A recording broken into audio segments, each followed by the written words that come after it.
दोस्तों नमस्कार, this is Alok. घटनाचक digital पे आपका बहुत बहुत स्वागत है।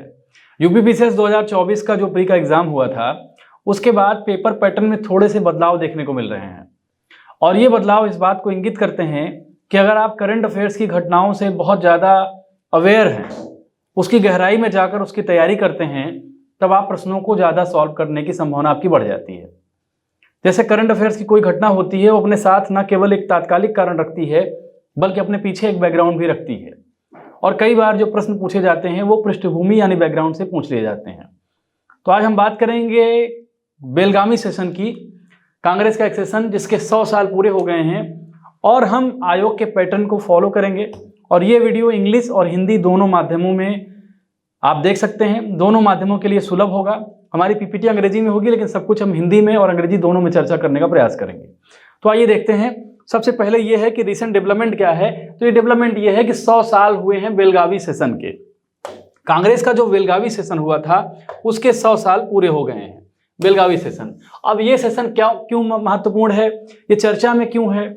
आखिर सेशन तो हर साल होते रहते हैं लेकिन इस बार ये सेशन इतना हाईलाइटेड क्यों है, इसके सारे संदर्भों में चर्चा करेंगे और ये भी देखेंगे कि एग्जाम में किस प्रकार के प्रश्न आ सकते हैं, आपके प्री में और आपके मेंस में क्या आ सकता है। खैर मैं प्री पर ज़्यादा फोकस रहूंगा इस समय इस वीडियो पे। तो आइए देर नहीं करेंगे और शुरू करेंगे। देखिए इसमें रिसेंट कॉन्टेक्स्ट क्या है। To commemorate the century of Belgaum session, Belgaum session के 100 साल पूरे होने पर एक सेशन आयोजित किया गया जो कर्नाटका में आयोजित किया गया। बेलगामी में एक स्थान है कर्नाटका का और ये 2 दिन का कार्यक्रम था और इंडियन नेशनल कांग्रेस का एक सेशन था। इंडियन नेशनल कांग्रेस का सेशन था, 2 दिन का एक कार्यक्रम था और 100 साल इस सेशन के पूरा होने के बाद ये सेशन आयोजित किया गया था। और इसकी खासियत ये थी कि जब 1924 में, ध्यान रखिएगा इस बात को, 1924 में जब ये सेशन आयोजित किया गया था तो एकमात्र ऐसा सेशन जिसकी अध्यक्षता महात्मा गांधी ने की थी। अब आपको ये लगेगा कि करंट अफेयर्स की घटना है लेकिन आयोग आपसे सवाल पूछ सकता है बेलगामी सेशन से, बेलगामी सेशन से सवाल भी पूछ सकता है और उसके कई एस्पेक्ट दे सकता है और उन एस्पेक्ट में आपको चयन करना पड़ेगा क्या सही है क्या गलत। यानी सवाल भरे करंट अफेयर्स का है लेकिन ये बैकग्राउंड में लेकर modern history Indian national movement को भी कवर करता है। खैर हम लौट आते हैं अपने तात्कालिक स्थिति पर और रिसेंट कॉन्टेक्स्ट की ही बात करते हैं। तो रिसेंट कॉन्टेक्स्ट में यह है कि इंडियन नेशनल कांग्रेस ने जो है इस सेशन को आयोजित किया था। 2 दिन का ये सेशन था, 2 दिन का सेशन था कांग्रेस पार्टी द्वारा, कांग्रेस वर्किंग कमेटी द्वारा, और एक पब्लिक रैली की गई जिसका टाइटल क्या था। कई बार ये प्रश्न आ सकता है कि इस पब्लिक रैली का टाइटल क्या था। तो जय बापू जय भीम जय संविधान, जय बापू जय भीम जय संविधान इसका टाइटल था। अब हम बेलगामी सेशन की बात करते हैं कि आखिर ये इतना महत्वपूर्ण क्यों है भारत के इतिहास में। देखिए जो 39 सेशन हुआ था कांग्रेस का, 39वां जो अधिवेशन हुआ था वो जो है बेलगावी में हुआ था और तब इसका नाम क्या था, बेलगाम। तब इसका नाम बेलगाम था। अब बेलगावी है तब उसका नाम बेलगाम था। 39 सेशन यहाँ पे संपन्न हुआ था और during the highlighted political activity and growing momentum in the freedom movement, ये ऐसा दौर था जब 1920 के बाद कांग्रेस एकदम एग्रेसिव हो गई थी, एकदम आक्रामकता के साथ इंडियन नेशनल मूवमेंट को लीड कर रही थी और आज़ादी के लिए आम नागरिकों के अंदर एक आक्रोश था, उनको चाहे जैसे करके आज़ादी पानी थी। 1920 के पहले, जैसे आप 1920 के पहले के भारत के इतिहास को देखेंगे तो इसके पहले जो आज़ादी की लड़ाई लड़ने वाले लोग थे वो थोड़ा सा कोल्ड थे, कोल्ड या मॉडरेट कह लीजिए, नरमपंथी कह लीजिए। अगर आप उसको शुद्ध हिंदी में देखेंगे तो नरमपंथी कह लीजिए। मतलब वो पूर्ण स्वाधीनता की चर्चा नहीं करते थे। वो क्या कहते थे, वो भारत के प्रतिनिधित्व की बात करते थे, भारतीयों के प्रतिनिधित्व यानी उनके रिप्रेजेंटेशन की बात करते थे। लेकिन 1920 के बाद से ये चीज़ें और तेजी से आगे बढ़ी और भारत के आम नागरिकों के मन मस्तिष्क में ये बात अंकित हो गई कि हमको अंग्रेजों से पूरी तरह आज़ादी चाहिए, हमको पूर्ण स्वाधीनता चाहिए, मतलब हमको पूरी तरह से फ्रीडम चाहिए। इस दृष्टिकोण से ये सेशन 1924 में गांधी जी के नेतृत्व में, गांधी जी की लीडरशिप में आयोजित किया गया और एकमात्र ऐसा सेशन है जिसमें गांधी जी ने इस सेशन की अध्यक्षता की थी। इसलिए आपके लिए बहुत इंपॉर्टेंट ये हो जाता है। देखिए अगली लाइन भी है कि it was the only session presided over by the Mahatma Gandhi, मतलब पहला ऐसा सेशन जिसमें महात्मा गांधी ने किसी अधिवेशन की, कांग्रेस के अधिवेशन की अध्यक्षता की थी। अब इस अधिवेशन में जो 1924 का अधिवेशन था इसमें कौन कौन लोगों ने पार्टिसिपेट किया था जो आपके एग्जाम के लिए महत्वपूर्ण है। कई बार यह भी प्रश्न पूछ सकता है भाई इसमें जितने लोग पार्टिसिपेट किए हैं उसमें 1-2 लोगों का नाम काट दे और आपको कूट दे कि 1 2 3 सही है, 2 3 4 सही है। इसलिए जब आप करंट अफेयर्स की घटनाओं की तैयारी करें तो आप बहुत अच्छे से नोट्स बनाएं और बैकग्राउंड में जाके नोट्स बनाएं। जैसे बेलगामी के 100 साल हुए तो इसमें बैकग्राउंड में जाके इस ऐतिहासिक घटना को अच्छे से पढ़ लीजिए। अब कौन कौन था इसमें पार्टिसिपेंट में देख लीजिए। जवाहरलाल नेहरू इसमें शामिल थे, सरदार वल्लभ भाई पटेल इसमें शामिल थे, सरोजनी नायडू इसमें शामिल थे, जो मुख्य मुख्य लीडर्स हैं। और लीडर्स ऑफ खिलाफत मूवमेंट यानी खिलाफत आंदोलन के जो लीडर थे कौन कौन थे, मोहम्मद अली, जौहर और शौकत अली। ये महत्वपूर्ण पर्सनैलिटीज थी जिन्होंने इस सेशन में पार्टिसिपेट किया। फिर से पूछा जा सकता है कि खिलाफत आंदोलन, जो खिलाफत आंदोलन के लीडर थे, कौन कौन लीडर इसमें शामिल थे बेलगामी सेशन में। भले करंट अफेयर की घटना है लेकिन जीएस में जाके पूछेगा, अगर प्री में पूछेगा तो आपको बताना है कि मोहम्मद अली जौहर और शौकत अली इसमें शामिल थे। फिर ये पूछ सकता है कि वल्लभ भाई पटेल, जवाहरलाल नेहरू, सरोजनी नायडू और दो लोगों के और नाम दे देगा, सुभाष चंद्र बोस का नाम दे देगा और पूछेगा इनमें से कौन शामिल थे। तो ये चीज़ें आपको याद करनी पड़ेंगी। जवाहरलाल नेहरू शामिल थे, सरदार वल्लभ भाई पटेल शामिल थे, सरोजनी नायडू शामिल थी और लीडर्स ऑफ द खिलाफत मूवमेंट मोहम्मद अली जौहर और शौकत अली, और गांधी तो थे ही क्योंकि उन्होंने इसको लीड किया था। अब जो है आगे बढ़ते हैं। This session epitomized two values of unity, यानी इसमें एकता की जो अवधारणा है उस पर एम्फेसिस किया गया, उस पर जोर दिया गया, और नॉन वायलेंस, अहिंसा पर जोर दिया गया, और collective resistance to colonial rule, यानी जो सामूहिक प्रतिरोध, अंग्रेजी राज के प्रति सामूहिक प्रतिरोध की भावना पर जोर दिया गया। अब जो लोग मेंस की तैयारी कर रहे हैं उनके लिए टर्मिनोलॉजी बहुत काम आएंगी। सामूहिक प्रतिरोध, हिंदी वाले सामूहिक प्रतिरोध, इंग्लिश में अगर आप देख रहे हैं तो कलेक्टिव रेजिस्टेंस की बात कर रहा है। This session epitomized the value of unity, यानी एकता की भावना को जोर देने के लिए, अहिंसा की भावना को आगे बढ़ाने के लिए और सामूहिक प्रतिरोध की भावना अंग्रेजी राज के प्रति पैदा करने के प्रयास में इस सेशन को किया गया था।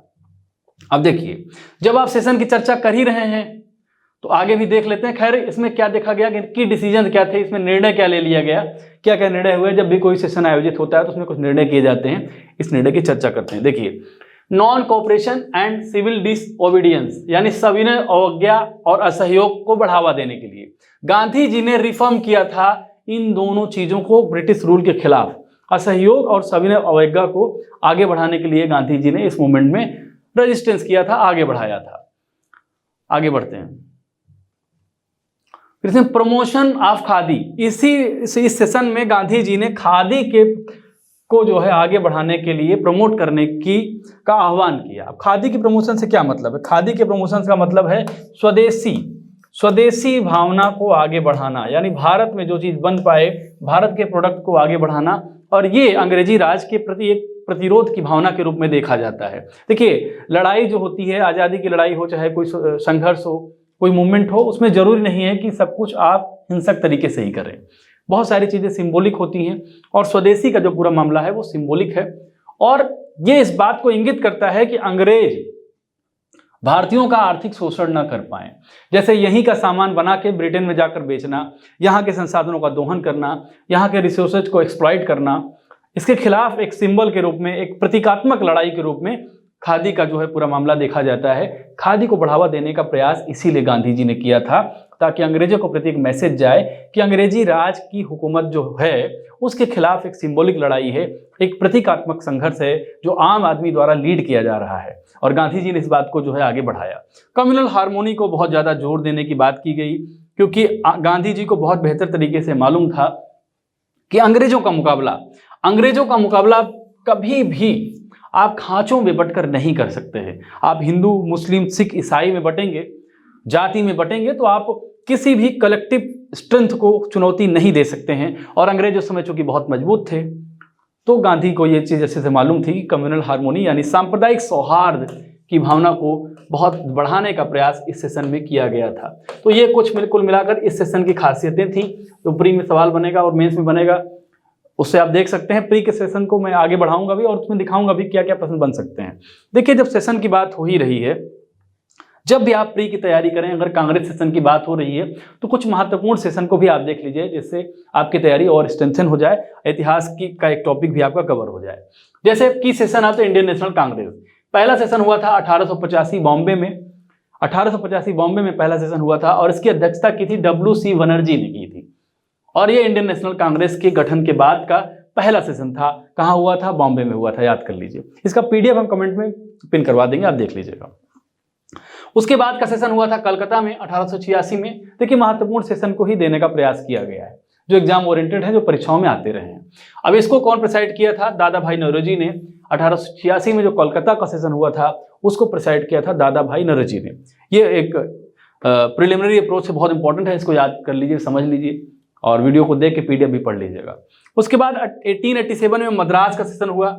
इसमें प्रेसिडेंट थे Syed Badruddin Tyab ji, first Muslim president as a Congress president. ये प्रश्न पूछ सकता है कि पहले मुस्लिम कांग्रेस अध्यक्ष कौन थे?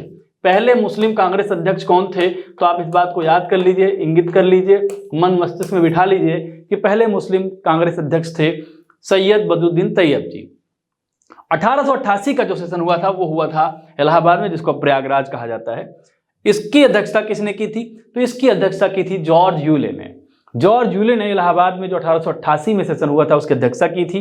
ये पहले इंग्लिश थे, मैन थे, पहले ब्रिटिशर थे जिन्होंने किसी कांग्रेस के सेशन को प्रिसाइड किया, कांग्रेस के अधिवेशन की अध्यक्षता की थी। इसके बाद आगे बढ़ जाते हैं और अब देखते हैं कि 1896 में ये सेशन हुआ था कलकत्ता में। 1896 में ये सेशन हुआ था कलकत्ता में, और फिर इसकी अध्यक्षता की थी रहीमतुल्लाह सयानी। ये दूसरे मुस्लिम थे। और Rabindranath Tagore performed Vande Mataram for the first time. ये प्रश्न बहुत इंपॉर्टेंट है कि किस सेशन में वंदे मातरम का गान पहली बार किया गया? तो आप कहेंगे 1896 के कलकत्ता अधिवेशन में पहली बार वंदे मातरम गाया गया था। इसके बाद 1899 में लखनऊ में सेशन होता है। इसके प्रेसिडेंट होते हैं रमेश चंद्र दत्त, और इसमें permanent fixation of land revenue की बात होती है। इस सेशन की खासियत ये थी कि सबसे पहली बार अस्थाई भूमि राजस्व की चर्चा इसमें हुई है। अस्थाई भूमि राजस्व की चर्चा पहली बार हुई है इस सेशन में, याद रखिएगा। कब हुई है? लखनऊ अधिवेशन में हुई है, 1899 में हुई है। प्रिसाइडेड कौन कर रहा है, कौन अध्यक्षता कर रहा है? तो रमेश चंद्र दत्त कर रहे हैं। फिर 1901 में जो है कलकत्ता में फिर से इसका अधिवेशन होता है, और इसके अध्यक्ष होते हैं दिनसा ई वाचा।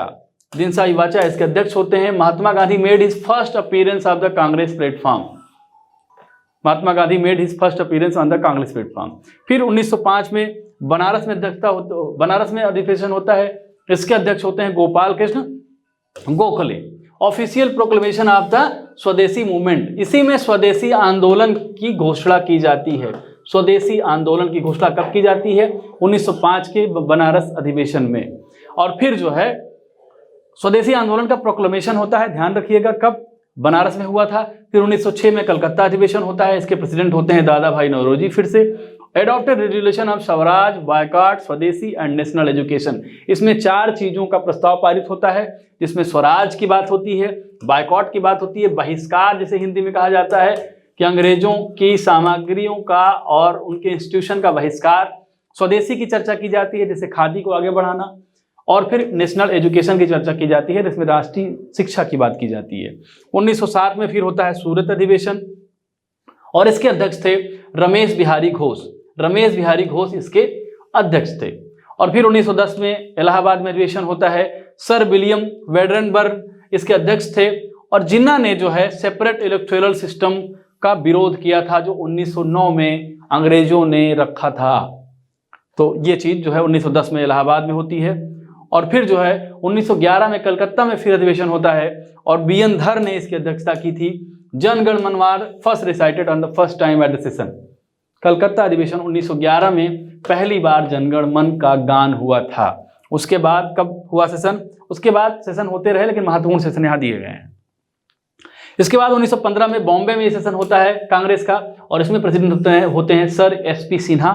Congress constitution amended to allow participation from the extremist faction. यहाँ पे जो अतिवादी जो धड़ा था उसको भी अलाउ किया गया कि वो आ सकता है। अतिवादी का मतलब जो तत्काल आज़ादी चाहते थे और आज़ादी के लिए किसी भी साधन को प्रयोग करने के लिए तैयार थे। गरम दल समझ लीजिए, गरम दल का भी एक्सट्रीम रूप, एक्सट्रीमिस्ट कहा गया इनको। और इसके बाद लखनऊ में 1916 में होता है, और प्रेसिडेंट होते हैं AC Majumdar. Moderate and extremist reunited, यानी गरम दल और नरम दल एक हो गया।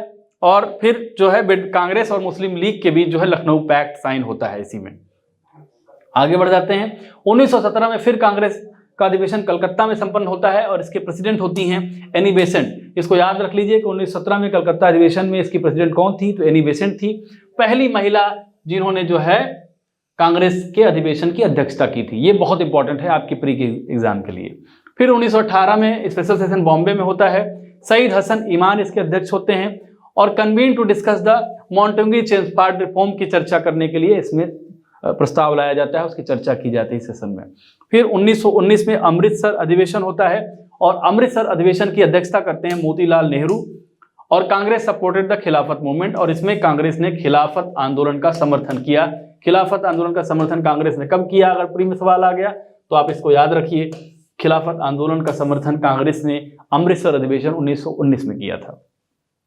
फिर स्पेशल सेशन बुलाया जाता है 1920 में और इसके प्रेसिडेंट होते हैं लाला लाजपत राय और महात्मा गांधी ने इसमें जो है नॉन कोऑपरेशन रेजोल्यूशन को प्रस्तुत किया था, नॉन कोऑपरेशन मूवमेंट को रेजोल्यूशन को प्रस्तुत किया था, असहयोग प्रस्ताव को प्रस्तुत किया था।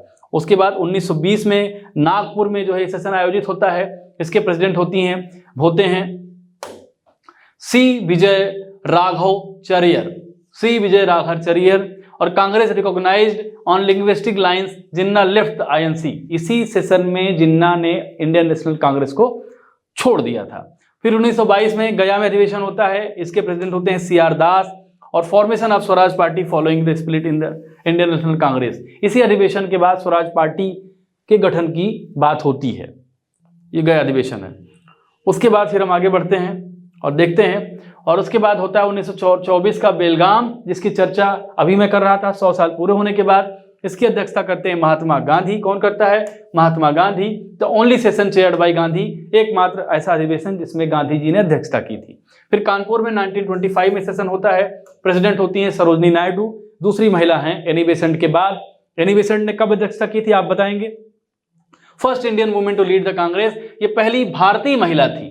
एनी बेसेंट के बारे में वो भारतीय महिला नहीं कही जाती, इसलिए उनको नहीं माना जाएगा। अगर पूछ लिया कि पहली भारतीय महिला कौन थी, सरोजनी नायडू बताएंगे आप, और अगर पहली महिला पूछ लिया तो आप एनी बेसेंट बताएंगे। उसके बाद 1927 में मद्रास में सेशन होता है और मद्रास में इसकी अध्यक्षता करते हैं एम ए अंसारी और जो इसके मुख्य विशेषता होती है, pass resolution opposing Indian troop deployment in China, Iran and Mesopotamia and boycotting the Simon Commission. इसमें इस बात का विरोध किया जाता है कि जो भारतीय सैनिक हैं उनकी तैनाती चाइना में, ईरान में और मेसोपोटामिया में क्यों की जा रही है, इसका विरोध किया जाता है और साइमन कमीशन का बहिष्कार किया जाता है इस सेशन में, जो मद्रास में संपन्न होता है 1927 में। 1928 में कलकत्ता में होता है और कलकत्ता में जो है इसके अध्यक्ष होते हैं Motilal Nehru. Establishment of all India youth Congress की घोषणा इसमें की जाती है। ऑल इंडिया यूथ कांग्रेस की घोषणा की जाती है कि इसको एस्टेब्लिश किया जाएगा, इसकी स्थापना की जाएगी। और फिर लाहौर अधिवेशन होता है, बहुत महत्वपूर्ण अधिवेशन आपके एग्जाम के लिए। इसके प्रेसिडेंट होते हैं जवाहरलाल नेहरू। इसमें रेजोल्यूशन होता है कंप्लीट इंडिपेंडेंस, पूर्ण स्वराज की मांग की जाती है, पूर्ण स्वतंत्रता, पूर्ण स्वाधीनता की बात की जाती है कांग्रेस द्वारा। और 26 जनवरी डिक्लेयर्ड इंडिपेंडेंस डे, इसीलिए 26 जनवरी 1950 को भारत का संविधान लागू हुआ। आपको पता है कि भारत का संविधान 26 नवंबर 1949 को पूरा हो गया था। 26 नवंबर 1949 को सारी औपचारिकताएं पूरी कर ली गई थी। लेकिन चूंकि लाहौर अधिवेशन में भारत ने इंडिपेंडेंस डे घोषित किया था 26 जनवरी को, तो इसकी याद में, इसकी स्मृति में कांग्रेस ने यह कहा कि अब जो है हम 26 जनवरी को जो है इसको लागू करेंगे संविधान को, और उसको गणतंत्र दिवस कहा गया। तो आप गणतंत्र दिवस का बैकग्राउंड समझ लीजिए, लाहौर अधिवेशन है। उसके बाद कराची में अधिवेशन होता है, इसके प्रेसिडेंट होते हैं वल्लभ भाई पटेल। ये 2-3 अधिवेशन बहुत इंपॉर्टेंट है। Endorse the Gandhi Irwin pact and adopted resolution on fundamental rights and economic programme, इसमें मौलिक अधिकार और आर्थिक कार्यक्रमों पर रेजोल्यूशन को स्वीकार किया गया, प्रस्ताव को स्वीकार किया गया। क्या क्या? मौलिक अधिकार को स्वीकार किया गया और आर्थिक कार्यक्रम को स्वीकार किया गया कि भारत की आज़ादी के बाद कैसे आर्थिक सुधार किया जाएगा, कैसे आर्थिक तौर पर भारत को आगे बढ़ाया जाएगा। क्योंकि भारत की बदहाली, बहुत बुरी स्थिति में बदहाली है भारत की, तो भारत को कैसे यूनाइट किया जाएगा, कैसे आगे बढ़ाया जाएगा, इसकी बात करते हुए आगे बढ़ाने की बात हुई है। अब जो है आगे बढ़ते हैं और देखते हैं बॉम्बे अधिवेशन की चर्चा करते हैं। 1934 में बॉम्बे अधिवेशन हुआ था। इसके प्रेसिडेंट कौन थे? इसके प्रेसिडेंट थे राजेंद्र प्रसाद। और amendment of the Congress constitution, इसमें कांग्रेस के संविधान में अमेंडमेंट की बात की गई थी। और उसके बाद लखनऊ में फिर 1937 में होता है। इसके अध्यक्ष होते हैं जवाहरलाल नेहरू साहब। एडवोकेटेड सोशलिस्ट पॉलिसीज, इसमें समाजवादी नीतियों को एडवोकेसी की बात की गई थी, समाजवादी नीतियों को आगे बढ़ाने की चर्चा की गई थी। जिसके बाद जब भारत को आज़ादी मिली 1947 में, तो जो प्लानिंग कमीशन है, आप देखते होंगे प्लानिंग कमीशन जिसको अब नीति आयोग बना दिया गया है, योजना आयोग का पूरा जो ढांचा है, पूरी जो प्रक्रिया है, पूरा जो स्वरूप है, वो सोवियत यूनियन की प्लानिंग कमीशन, सोवियत यूनियन की नियोजन से लिया गया कंसेप्ट है, जिसमें नियोजन करते हुए एक टारगेट फिक्स कर दिया जाता है और उस टारगेट को पूरा करने का सरकार द्वारा प्रयास किया जाता है। एक रेजोल्यूशन लिया जाता है कि 5 साल में फला चीज़ें हमको करनी है, जैसे जीडीपी कितनी हमको आगे बढ़ानी है, हमको क्या क्या नई चीज़ें इंफ्रा में करनी है, हमको भारत के मैन्युफैक्चरिंग सेक्टर को आगे कैसे बढ़ाना है, कृषि क्षेत्र को कैसे आगे बढ़ाना है, टर्सरी सेक्टर यानी सेवा क्षेत्र को कैसे आगे बढ़ाते हुए प्रगति को सुनिश्चित करना है। तो ये एक कंसेप्ट है, समाजवादी कंसेप्ट, जो भारत ने अडॉप्ट किया। और 1937 में लखनऊ में ये अधिवेशन हुआ तो जवाहरलाल नेहरू ने इस बात को आगे बढ़ाया। फिर 1937 में फैजपुर में अधिवेशन होता है और इसके प्रेसिडेंट होते हैं जवाहरलाल नेहरू। और first session held in rural areas, ग्रामीण किसी क्षेत्र में आयोजित किया जाने वाला पहला अधिवेशन, बहुत ही महत्वपूर्ण है, फैजपुर अधिवेशन, याद रखिएगा। उसके बाद 1938 में हरिपुरा अधिवेशन, अभी बीपीएससी की एक परीक्षा हुई थी, मुझे एग्जैक्ट याद नहीं है, शायद टीचिंग की परीक्षा थी, उसमें डायरेक्टली पूछा था कि सुभाष चंद्र बोस ने कांग्रेस के किस अधिवेशन में अध्यक्षता की थी। तो आप याद कर लीजिए कि 1938 में हरिपुरा अधिवेशन जो हुआ था उसमें सुभाष चंद्र बोस ने इसकी अध्यक्षता की थी। और इसका मुख्य मामला क्या था? Creation the national planning committee under Nehru.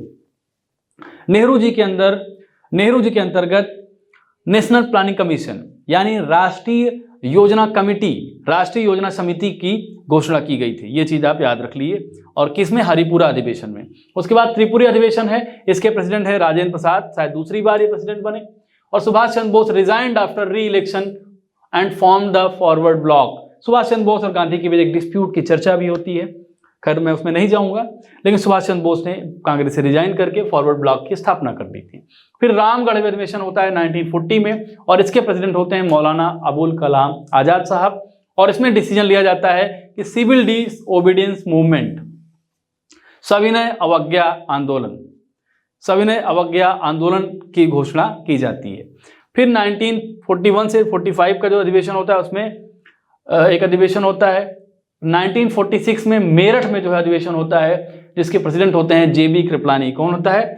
जेबी कृपलानी। ये इंपॉर्टेंट है, इसको याद रखिएगा कि 1946 में अधिवेशन कहाँ हुआ? J B Kripalani. Last session before independence, ये पूछ सकता है कि भारत की आज़ादी के पहले का जो अधिवेशन हुआ था, जस्ट पहले हुआ था, उसकी अध्यक्षता किसने की थी? ये बात याद रखनी है। कुछ महत्वपूर्ण एमसीक्यूज मैंने बनाए हैं, वो आपकी परीक्षा के लिए महत्वपूर्ण होंगे। मैं एमसीक्यूज पढ़ दे रहा हूं, आप आंसर दीजिएगा, कमेंट बॉक्स में दीजिएगा, मुझे आपके आंसर का जवाब रहेगा। बेलगामी अधिवेशन की अध्यक्षता किसने की थी? जवाहरलाल नेहरू की थी, महात्मा गांधी ने की थी, सुभाष चंद्र बोस ने की थी, सरोजिनी नायडू की थी। बताइए, आप कमेंट करके बताइए। दूसरा है during which session of the Indian national Congress was the resolution for complete independence, पूर्ण स्वराज किस अधिवेशन में स्वीकार किया गया? 4 विकल्प हैं, लाहौर है, कलकत्ता है, कराची है, फैजपुर। आप बताइएगा। तीसरा जो प्रश्न है वो है eight which session of the Congress was non cooperation resolution, असहयोग आंदोलन के प्रस्ताव को किस सेशन में स्वीकार किया गया? आप बताइएगा। 1920 नागपुर स्पेशल सेशन कलकत्ता, 1984 बेलगावी और 1925 कानपुर सेशन। आप बताइएगा, कमेंट में आपका इंतजार रहेगा आपके उत्तर का। विच session of the Indian national Congress सा the recitation of Jana Gana मन for the first time, Jana Gana मन पहली बार कब गाया गया था, किस सेशन में गाया गया था? कलकत्ता में, अमृतसर में, बनारस में, मद्रास में। आपके आंसर का इंतजार रहेगा। फिलहाल वीडियो इतना ही है, फिर विदा लेते हैं। आप चैनल को सब्सक्राइब कर लीजिए और हमारा जो पीसीएस से जुड़ा जो भी कार्यक्रम होगा हमारा, वो घटना चक्र पीसीएस एक हमारा चैनल है, उस पर आप विजिट जरूर कर लें। घटना चक्र पीसीएस, हमारे सिविल सर्विसेज के धीरे धीरे वीडियोज पूरी तरह से हम उधर शिफ्ट कर देंगे, ताकि सिविल के लोग सिविल का कार्यक्रम देखें और अन्य एग्जाम के जो लोग होंगे वो अन्य कार्यक्रम उस कंसर्न चैनल पे ही देखेंगे। तो आप पीसीएस चैनल हमारा सब्सक्राइब कर लीजिए, घटना चक्र पीसीएस, और फिर बने रहिए हमारे साथ। विदा लेते हैं, नमस्कार।